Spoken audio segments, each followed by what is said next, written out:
Uban dubuwar zamaik.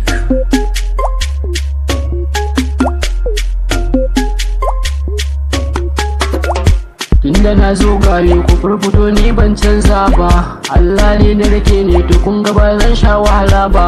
Ana shiryo waka ce dan yo gare ku yayan baba. To ai ni ban san gaba kowa ya zo ba zan ware ba.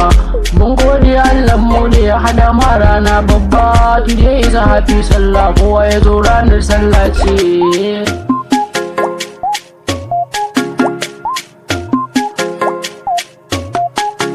Ni Allah nake roko a koda yaushe ba na binci, shi kadai nake roko domin kwana san baya bacci.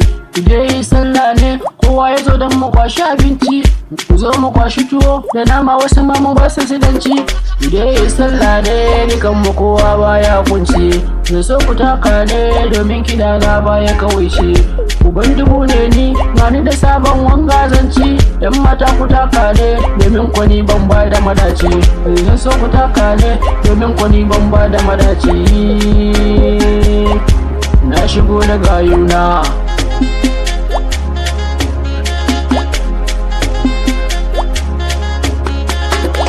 Ubangiji na mai iko ne domin shi ke tada da zaune, shi mai mulkin duniya ne gare shi kowa zai koma ne, shi ne sanadin nasara ta gare shi komai zan mika ne.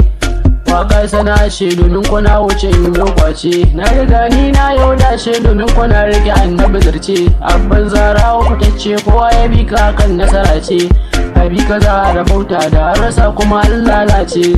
Allah na zo gani na san kai ke bani, ubangiji yau ma da ya gani. Anasji ne da kan Musa uban dubu lakabi ya gare ni. Allah na zo gani. Yes, uban dubu ne na zo to gani, kaunar kokon bani. Allah na gode ma yau ranar sallah ce, sallah ce, today is a happy sallah.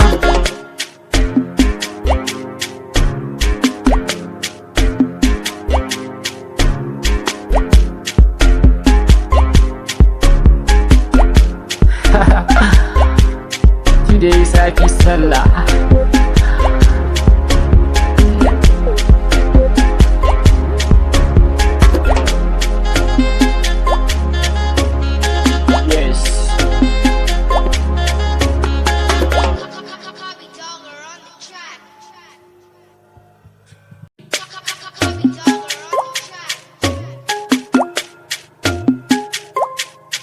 Uban dubuwar zamaik.